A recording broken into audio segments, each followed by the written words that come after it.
Yesterday we were talking about the different senses of our body are compared by the Shaunakadi rishis to different items when they are not used in Lord Krishna service. Like the eyes which are not used in Krishna service are compared to plumes of a peacock. Why? A peacock feather has thousands of eyes, but are they useful to see? You can't see anything with those eyes. They are as good as blind eyes. Similarly, somebody has eyes, but he is not looking at the deity form of the Lord, then his eyes are useless.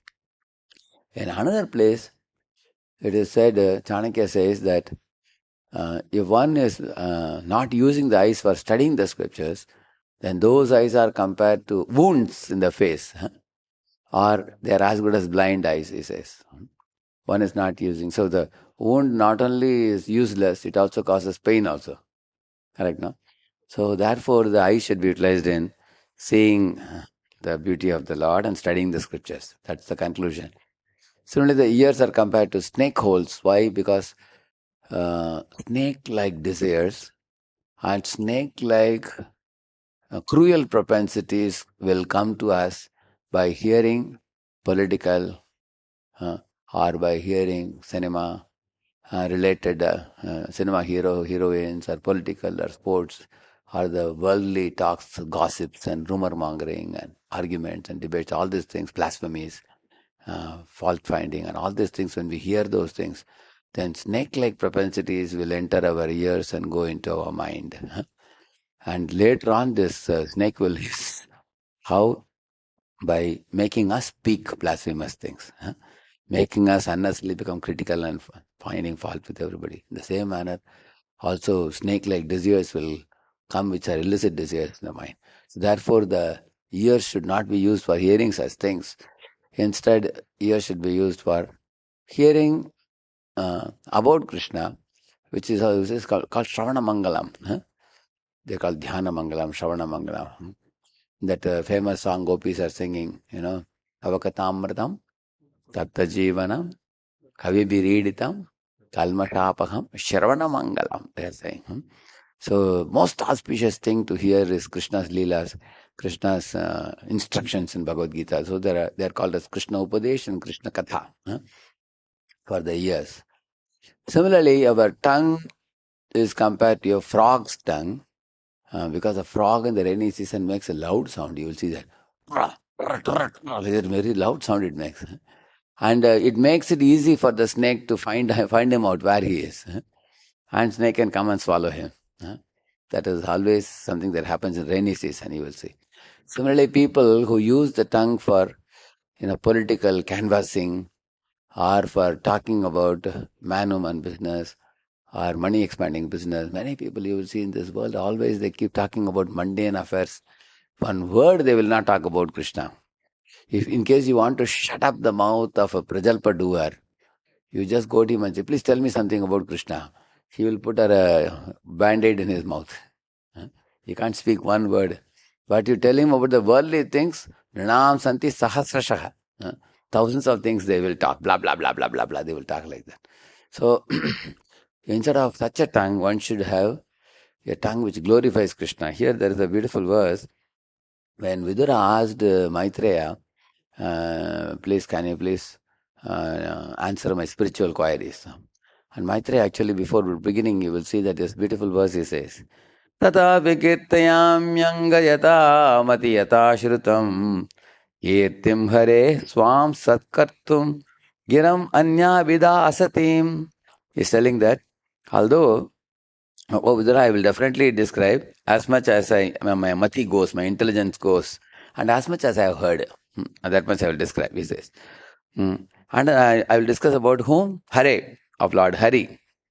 And why I will do is not that I am a great soul, I am preaching to you. If I don't use my tongue in glorifying Lord Hari, as much as I have heard and as much my intelligence can fly up, like different birds fly to different heights like that. If I cannot do that, then what he says? He says, Giram anyabida asathim, he say. Then my tongue will definitely engage in Prajalpa talks, useless talks, like that he is saying.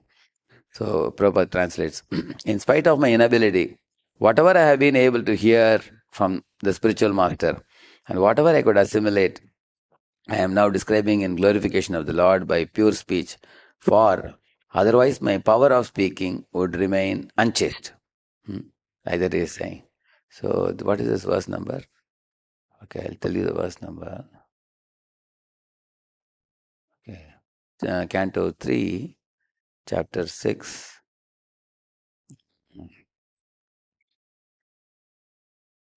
Okay, in this chapter only, you have to locate where it is. Canto, third canto, sixth chapter. So it's very important verse. The tongue which is not glorifying Krishna is called asati, unchaste woman.